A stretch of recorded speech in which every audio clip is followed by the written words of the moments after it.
Well, g'day viewers and subscribers. Well, I'm back within that 24-hour period with part 4 of the card scratch building series. So this video is going to be about painting and weathering, and as you can see with the building behind me here, it's all painted and weathered. So we're going to roll along with all that, and also adding the awning to the building itself. So without any further ado, let's get into this video. Cheers, Gary. So guys, this is where we're at. We have the roof completed and we have most of the detail on here. Now I have taken out the LEDs above both doorways because shortly we'll be hitting off a little bit of Tamiya surface primer. Now I've chosen grey, I could have chosen white, but this is all I had at the time being. But just going to give us a light coating, so when we do apply the acrylic paints, the water base ain't just going to soak into the cardboard. Now, one thing I haven't shown you guys yet, or haven't done on the model, is a door handle on the door. Now, if you watch Boomer Dioramas, you'll see how he makes door handles from styrene and a cigarette lighter. So, I'm going to demonstrate that right now. So basically what you do, get a flame happening, and just bring the lighter up to the styrene. And what it'll do is just bubble out the end. That little bubble on the end there is enough to cut, drill and secure a door handle in the door. Now, that's just going to be drilled out with like a 0.5, 0.6, I think that's a 0.66 styrene rod I've got there. So what I'll do is maybe drill out the 0.7, drop that in and just secure it with a little bit of contact adhesive from the back. Alright, I'll get that done and then we're going to take the model outside and I'm just going to give it a light dusting of the Tamiya surface primer, and that also includes the roof section, top and bottom. Let's go.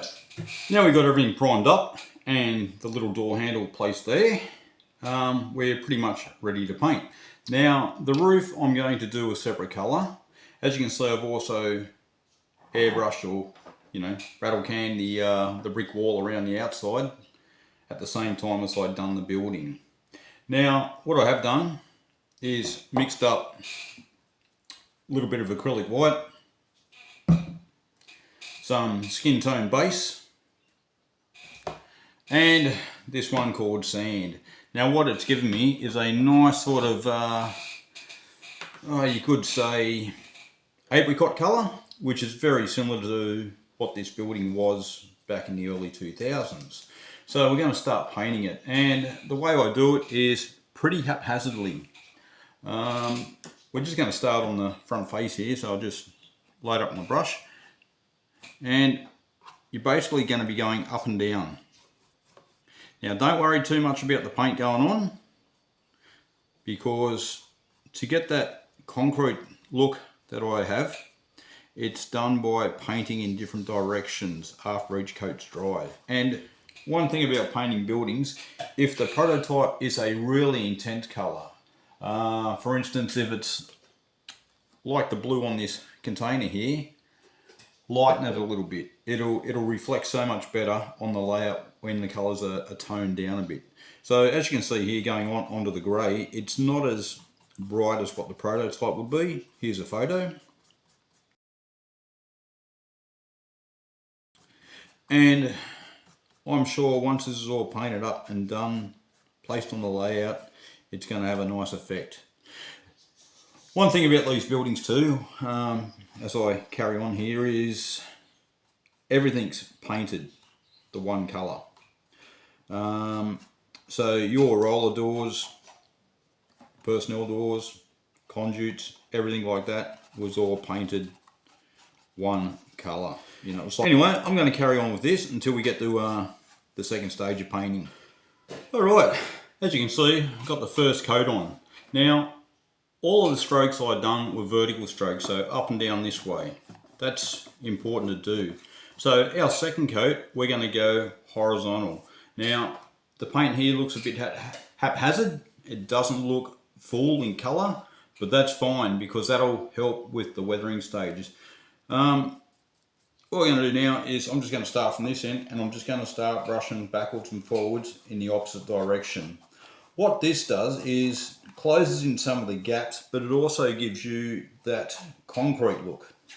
You know, like the wall's been rendered and it's very, very patchy. So don't worry if you don't get colour right on there everywhere, because the way it turns out in the end, I think you'll be surprised, especially when it comes to weathering. So it's just thin layers going over the top. Even if you have to go vertical around the doorway here, then drag it out, that's fine. So first coat vertical, second coat horizontal, and then we'll come back and do the third coat, which will be vertical again. That includes the ends. You'll see here I've given the wall a light coat. I'm actually thinking about just giving it another light brush over, and that'll be enough. So both sides of the wall done, the posts have been done here on the supports, and we can set that aside. So let me get on with this, then we'll come back, do the third coat, and then we'll start on the roof itself. Okay, we're up to our third coat now, and this is where we go back to vertical. Now you can see the colour here is starting to build up, and it's not as patchy, but you still want some of that random patchiness on the model itself.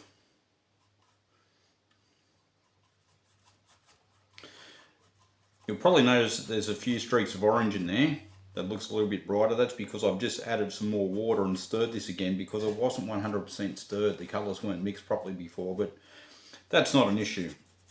Now just make sure you work your paints around all the edges of the doorways and what have you. I'm just going to brush a little bit, just grab a little bit there, and we're going to drag that vertical again. Okay. Where it is looking quite thick, you can see at this end it's starting to fade back to that patchiness again. So that's the effect of where you're actually going for. Now what you've got to remember, when you're around all these things like the extruded pipes here, these outdoor fittings, make sure you get the paint right around it, under it, alongside it, everywhere. Which means changing the direction of your paintbrush too, just to make sure it gets an even coat. Now of course, being a building, areas are going to wear out quicker, or the paint's going to wear out quicker, as to you know, the general traffic, the dust, anything leaning up against the building, what have you. And what you tend to find is, you know, you're going to get your road grime or your water splash during rain down the bottom. You're also going to get your streaks from the top. Generally it's a mid-section, you know, that's higher than say 7-8 feet, that is a little bit clearer or cleaner. Keep those vertical strokes going. And if you do get a bit of build up around your pipes and what have you, just tap it in with the end of the brush and just take that off, take it away.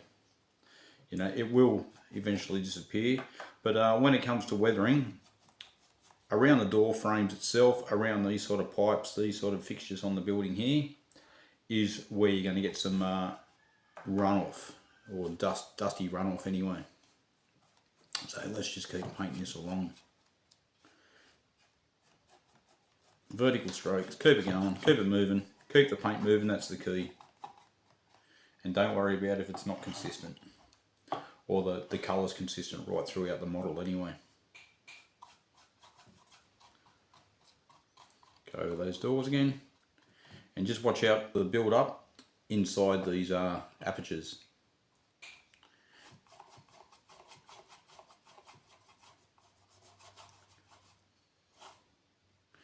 Now there is a fair bit of paint still up here on these top sections here, so I'm just going to go horizontal again, then we're going to drag that up, back, just a light smidgen. With your roller doors, if you want, you can just go round and round like I'm doing there. Now roller doors will chip and fade, what have you, being metal, and it's going to attract a lot of heat, so the paint there is not that, you know, it doesn't have to be perfect.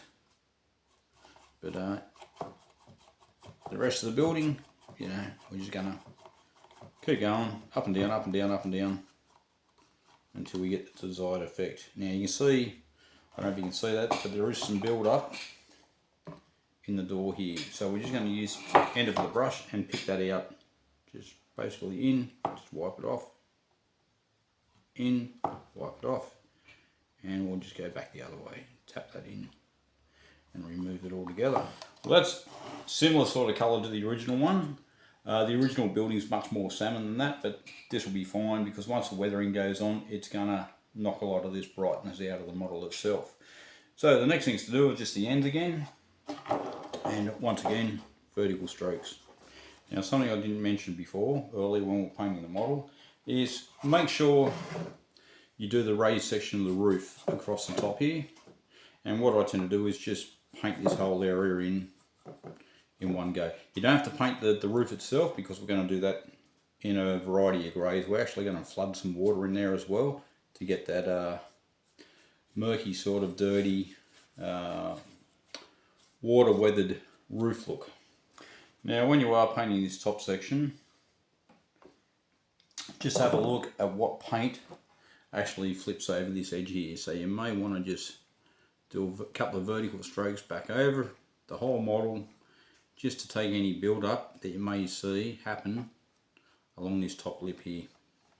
This being a low relief building, you'll notice that I haven't done the back either, just the very ends here. And that's it. Alright, I'm going to call that pretty much done on the main colour. If you have a look at the wall's not as bright, so we can actually maybe just give that just a once over again. Now you've got to be careful when you're painting around the uprights. As you can see, I've snapped one off here, which isn't a problem because when we go to put the canopy on later, we can fix that back into place with a little bit of CA. But make sure it's painted before you glue it in anyway. Oh, this wall will also be weathered. I could have kept the wall grey and done it in a few tones, but when I looked at the maps again, I looked at the picture of the building, it was pretty much similar to the building itself, just a little bit more faded. I'm going to call that one quits, apart from the inside walls on the end here. It's mostly the ones that you're going to see when you're looking at the railroad side yet. We'll let this this coat that we've just put on dry, and then we'll go around and give the ends, the inside, a coat of paint. Just look out for any build up along the top edge too. You just want to get rid of that. Alright, there we have that. Now that's painting done pretty much apart from what I said. The inside's here, so let's leave it. Let's put it out to dry. We'll just let this paint cure. While we wait for the paint to dry on the main building, we're going to get stuck into doing the awning roof here. Now, this may look like silver to you, but what it actually is pearl white with just a smidgen on the brush of black. Now, I could have used silver, but with this I can actually, you know, fade it a little bit if I want, or darken a little bit with a bit of black, you know, and it just, I think, still gives that metallic sheen to it without being totally silver. Now, like I say, it looks silver, but it's pearl white and black. Now I'm only going to do the top side of this. I'm not going to do the underside. The underside will probably end up painting a light white grey. If you have a look under the corrugated iron, especially the modern stuff, it is painted like a whitish grey underneath. So now I'm just going to put a little bit more black in here because I think it's just a tad too silver. And what I'm going to do is just do a few streaks of darkening. Just try and keep it square to the lines. And that'll aid with the weathering later on.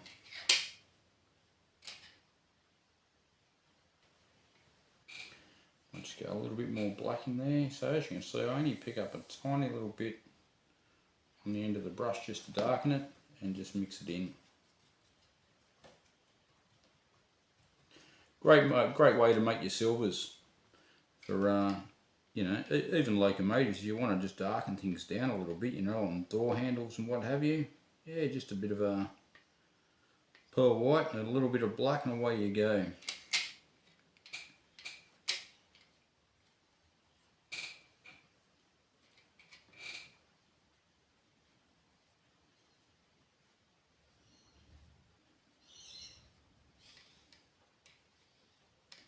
I'm going to try and create a streak pattern here.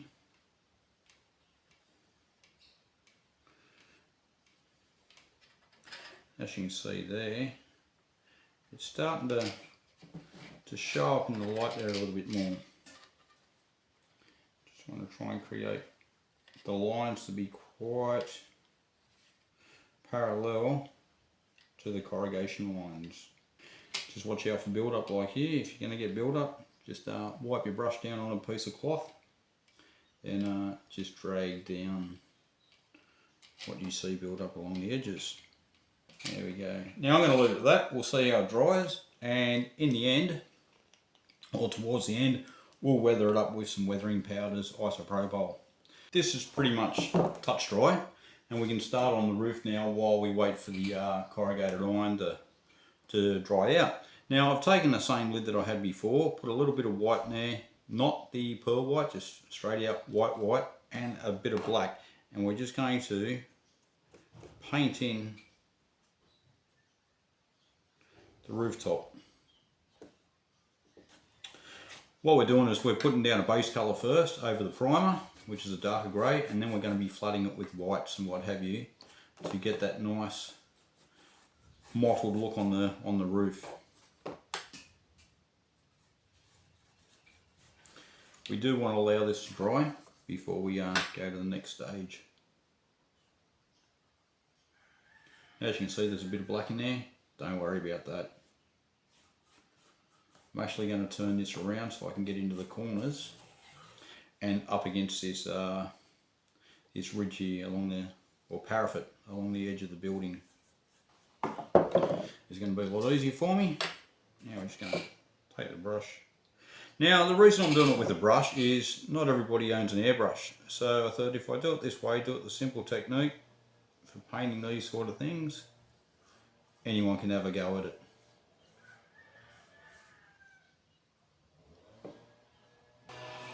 Alright, we'll give that some time to dry, then we'll come in, lighten up this this little palette here of paint that we've got here. What we're going to do is add some whites to it, add some water to it, and we're just going to flood it in. We're going to let that settle down a little bit, then we're going to use a little bit of like a burnt umber or a tanny brown colour, and that'll give us a little bit more of the dust that's settled onto the roof here. So I'll just finish off giving this a nice coat, and there we go. That'll do it. We'll be back shortly. Okay, back at it. This is nice and dry now. Now, once this had dried, I actually sprayed it with a little bit of clear acrylic just to seal this in. Now, the next stage we're going to do is I've mixed up a little bit of grey paint here, very light grey, and I've also got a wet water solution here. So we're just going to take a bit of both, and we're just going to dab it on the model, creating a random pattern. Now, the water here will settle in the low spots, creating that nice mottled look on top of the roof here. So where moisture will be sitting and what have you. Now, while this is still wet, we're going to take a little bit of brown and we're going to introduce it to what we've got here as well to get that dirty, muddy look. You can see here where the actual colour is starting to puddle further down.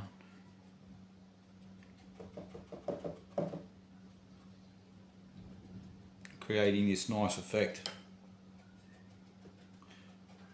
Now, this is going to dry a hell of a lot lighter than what you see here. We'll move that along. A bit more water. And make sure you take it right up to the edge here as well.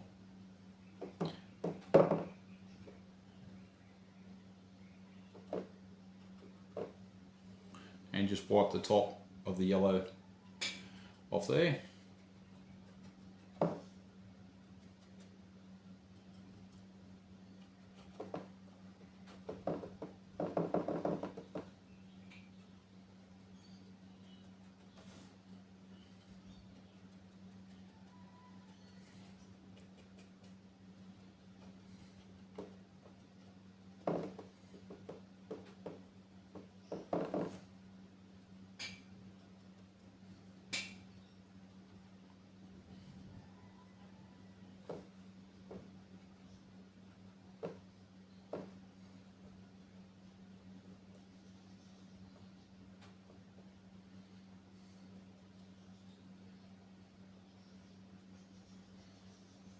Alright, we're just going to let that settle down for a little bit.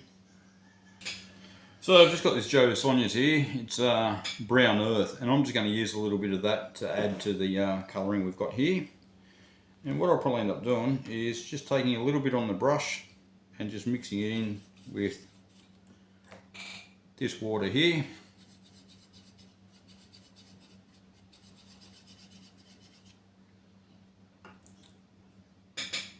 And we're just going to sparingly just tap it in to what we've already got.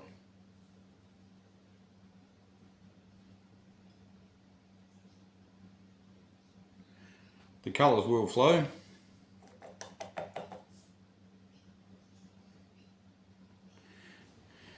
And if you're not real happy with it, take some more water and just give it a bit of a rinse off, basically, you know, and try and get the colours to blend a little bit more. So I'm going to show you that.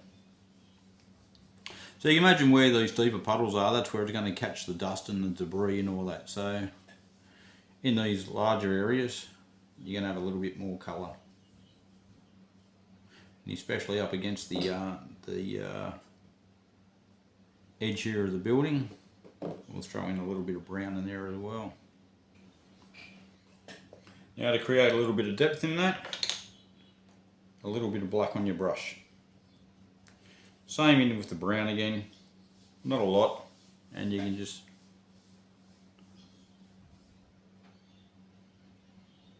bring that back through. Even if you pick up a little bit of black paint, just a small amount.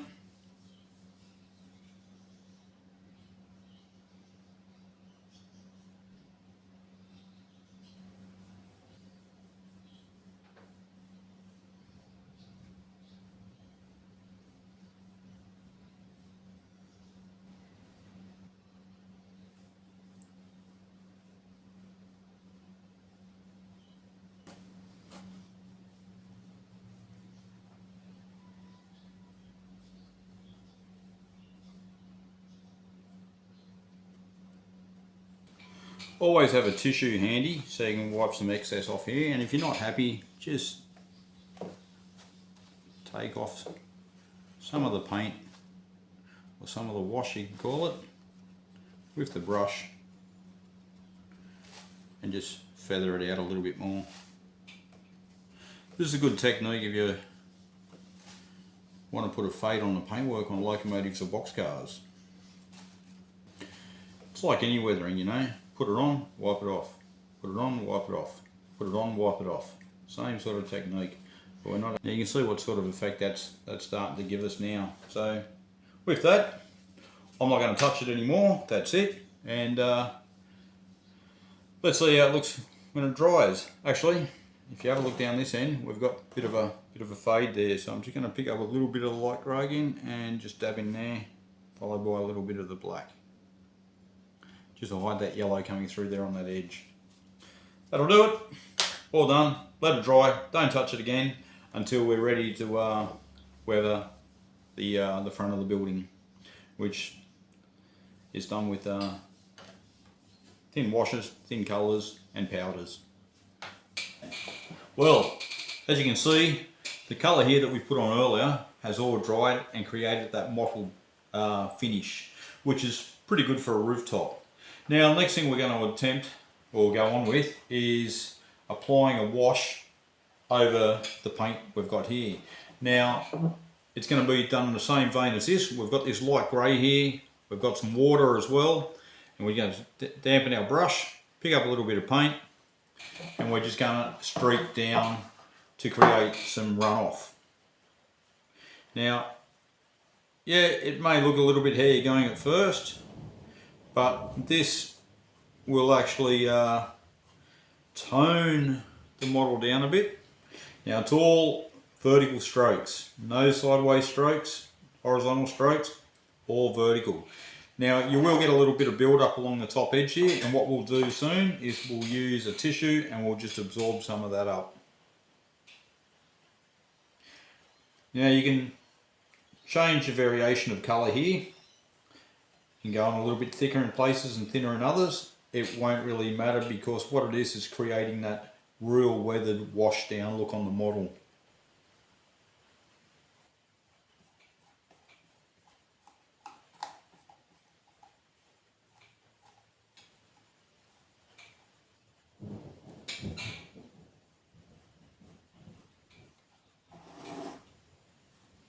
Now it's going to dry a lot lighter than what you see here, so you may find that you want to give it another coat in places. And it's just a light brushing on, nothing too heavy, just create that streaking effect. Now if you think you've got an area like here that's a bit too grey, just take a bit more water on your brush and just thin it right down, and you'll overcome that. Now don't forget, areas over the doorway here is going to be covered, so your weathering up the top here might be a little bit more heavier than what it is underneath the awning itself. Now I'm just going to scrunch that up, and we're just going to tap along underneath here, just enough to remove some of that build up along that edge. As you can see, we've created a light fade in there, but the powders on top will increase the look of the building. We'll just give this 20 minutes to dry. It's quite warm here. If you're in a cold region, you know, maybe let it dry overnight. So what we're going to do now is use our pastels over here. Now they're just soft pastels I picked up a while ago, and we're going to use them to highlight around the doorways, around these pipes and all that. So what I've done is scraped off enough of the powders here, just using a scalpel, and away you go. And we're just going to tone all these areas in. Now I'm going to start off with grey, because if you start off with black and it's too heavy, well, you really can't go back. So you're just going to pick up enough powder on the brush there, and we're just going to go along these upright posts here, or the conduits. Now a great idea there is to get another soft brush, a little bit wider than what we're using here, and just dust it in. And it may remove some of this, but don't worry about that at all. The idea is just to get that colour around there where moisture and what have you is gathered around the bottom of or behind the pipe and the little strips we put in place earlier. So I'll do that one, and I'll do the end one here as well. Alright, just going to grab another brush now, and we're just going to dust this down. As you can see there, we're just highlighting what's behind this pipe here. If you do get some other bits and pieces, just give it a brush away. Doesn't matter if you mark the model either way. It's a little bit of weathering on the building itself. Now around the vent here, I'm going to take a little bit more of the grey and possibly a little bit of a black, and we're just going to push it in as such.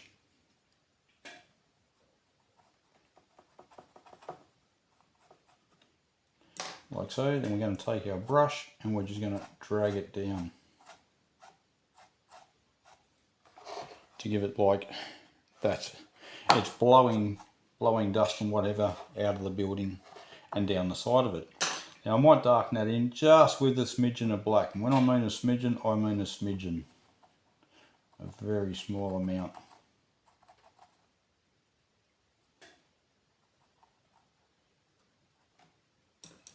Again, we'll use the fatter brush just to feather that down as such. With that, you're going to get a little bit of brown in there from the dust and what have you, so we're just going to highlight just a little bit of brown in here, and I'm just going to push it in and drag it off. Where a bit of moisture in there has grabbed it, and the ambient dust dirt around the area is settling on it. We'll go back to our grey now, and the top of the hood here, we want to Get a bit of colour on top of that. And around it perhaps. And even the little sections here, we can just run a bit of dust down, just a little vertical streak there. The pastels. Well, that one didn't take too well, so I'm just going to lick my finger and wipe that away. On the other side there, we got a bit of run down there. Let's go back to the other one again.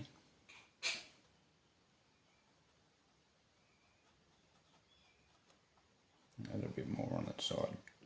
There we go, and we'll just dust that down off there.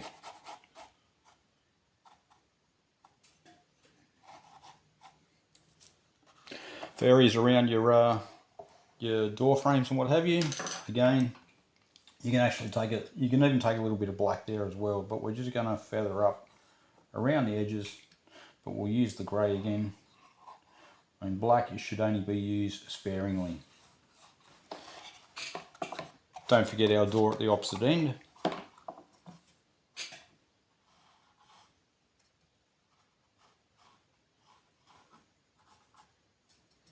Even though this one's under a canopy, it's still going to gather a lot of dust up around the doorway because it's going to settle there. This end of the building is out in the open. This end of the building is under the awning, so there's going to be less chance of wash there. So let's just get that in there and we'll feather it out. Drag this all the way down too. Bring it down. And if we can thin that out a lot more there, a little bit up over the top of the door. And we'll do the same with our other doors there. Just bring it down across the top. Just highlight them.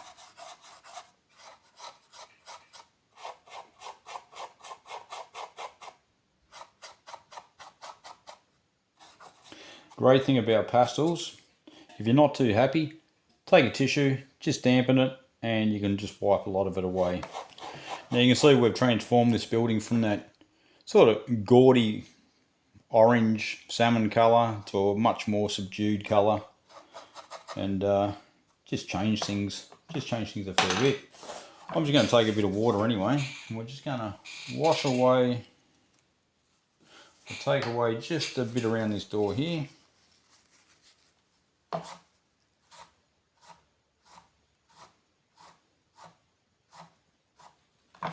As such.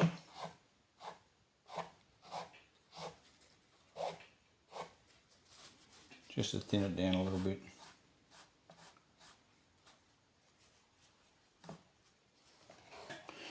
I think that looks a lot better. Maybe a little bit more around this door. Just remove it back to the frame. Now that's only wet very, very slightly. Now also around your door handle, that's where you're going to get a bit of dust and dirt. So I'm just going to go a little bit of brown. We're just going to poke it in there and just dab it with the bigger brush here. So you just highlight the door handle a little bit there. So what else needs to happen? We're going to put some more runs and streaks and dust down at this end. So I'm going to use a mix of the black and the brown there that I've got here. So I'm going to pick up a bit of both. And we're just going to run it under the ledge here.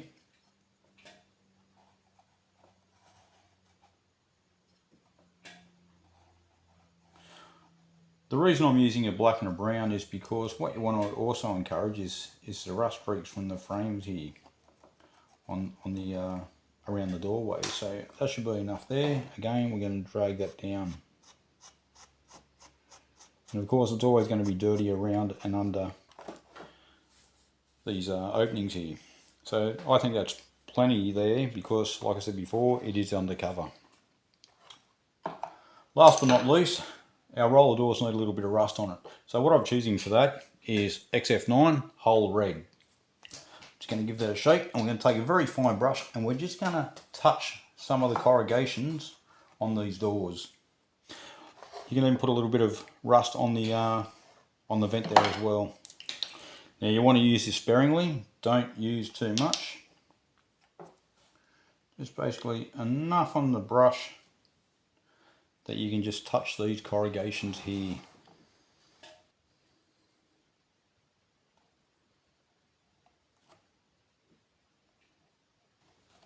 Now I'm not going to go too overboard with that, but I will just very lightly just touch this corner here where perhaps the forklifts have damaged and exposed the paint on the edge of the openings here.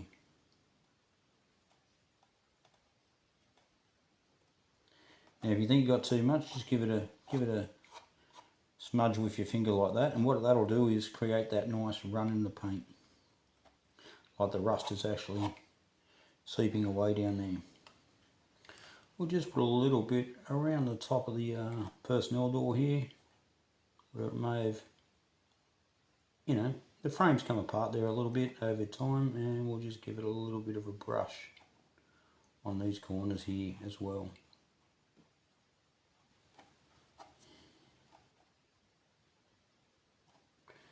Put a bit up in this corner. Now if you do stipple it like I'm doing now, that'll give it a much more uneven and realistic look, and you don't need a lot. What I will do is pick up a little bit of the water, and we're going to create some runs here.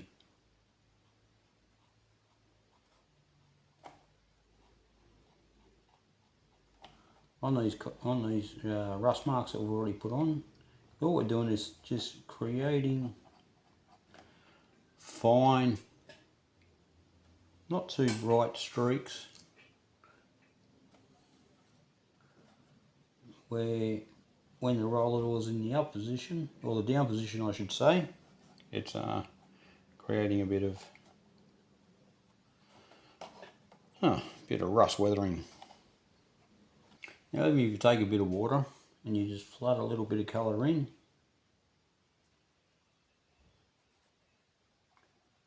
especially at the base where it's always handled, perhaps by the crew who's opening and closing the door. I think that'll be enough there. What we'll do, we will just run along the bottom of this door here with the whole red.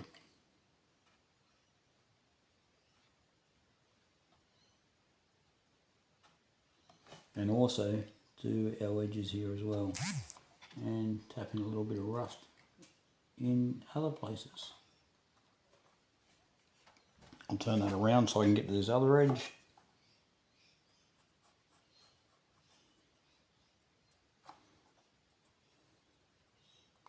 I'm just going to give a bit of a tap here and that, just to put some randomness into the rust. Now of course, I'll turn this around again. This dock edge here, which is normally a steel plate, we're going to give that some rust too.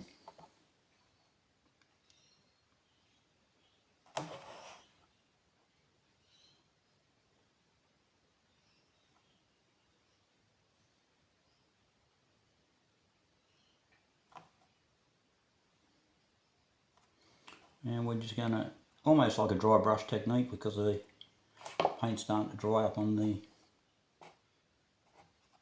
brush here.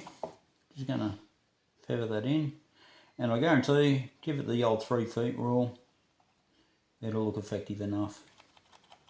And I'm just going to put a bit on this door, just using a dry brush technique with what's left on the brush up on here as well.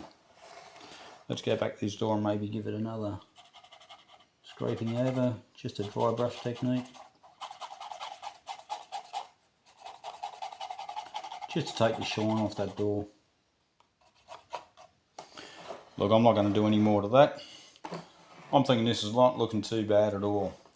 I may create a little bit more rust down the bottom there. So what I might do is go for a little bit of red and a little bit of black on the powders, and that'll give us a nice rust colour.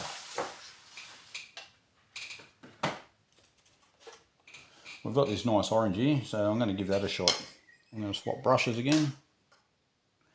Go back to the weathering brush, or the powder brush I should say. Mix a little bit of the orange and the black together. That'll give you a nice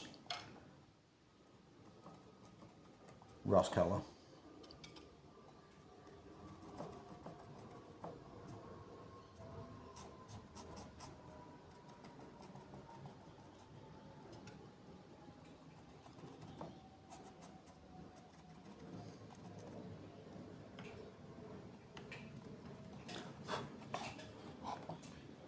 And there we have it.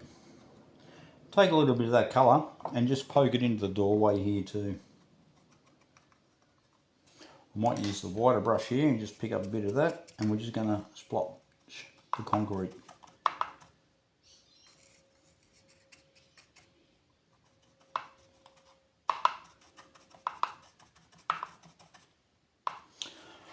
Alright, there we go. No more weathering. That'll be it for now. So we got the roof done. We've got our walls weathered. If you really wanted to, you could take a bit of light grey and you could just streak the top of the roof sections here. Bring it down a little bit further if you want. But I'm pretty happy with the way this is looking anyway. So there we go. Hard to think it's cardboard, really.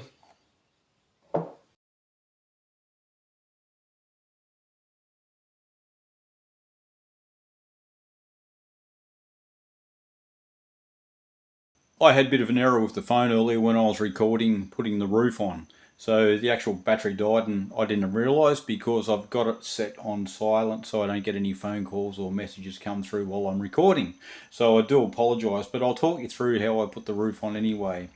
I took some evergreen styrene angle, number 292, 2mm angle, and I've actually glued it just below the roof here, or on top of this roof, but just below the roof line of the building here. Now, the bottom of the awning bracket there to ground level is 20 feet, the same as these posts here to the ground level there. So that wasn't too hard to do. Basically, it's a 20 feet plus a 2 3/4 feet, which is the thickness of the awning here. Once that was glued in, I gave it a little coat of the orange paint, as you can see, up along here. It does still need weathering, and I also weather the models a little bit more once they're in situ. At the moment, I've just tacked these posts in with a little bit of MEK, just to see what it looks like and give you guys a look of how the model looks. Now I'm just going to roll the car in under there, and as you can see, it fits quite snugly in underneath, and I'll replace that with a 60-foot high cube. Now the 60-foot high cube fits in quite snugly as well because, you know, as they say when you're building anything, measure twice, cut once. So I made sure my freight cars were going to fit in under there. Well, there you go. 60-foot car under the 60-foot roof, no problem at all. Anyway, look, that pretty much concludes where I'm at with this model, and I'm sure it's probably helped a few of you guys out there who intend to build in card rather than the cost of styrene. Okay, we've used some styrene on the model here to construct the roof and all the little associated details, but that's minimal cost compared to buying large sheets of styrene. I'm not going to go into securing the building to the layout itself. I mean, this section of layout's not finished yet. There's still a lot of work to do. But I'm sure if you've ever put another kit together or you've scratch built something previously, you know how to secure that building to the layout. Now, one other thing I've got to do is put the LEDs back in above the awnings there, and they just pop straight through the little hole here, and there's one down the other end. I'll secure the wiring inside, the resistors, and stick some wires up underneath the layout to power those lights. Anyway, that's it. Thanks for tuning in again. I hope you got something out of this build on the warehouse here, or tropical pallets as I've modelled it. And if you have any questions, fire away. Put them down in the comments below, and I'll get back to you and answer up ASAP. Thanks for tuning in. You know what I'm going to say next. Take care, stay safe, and keep on modelling. Cheers, Gary.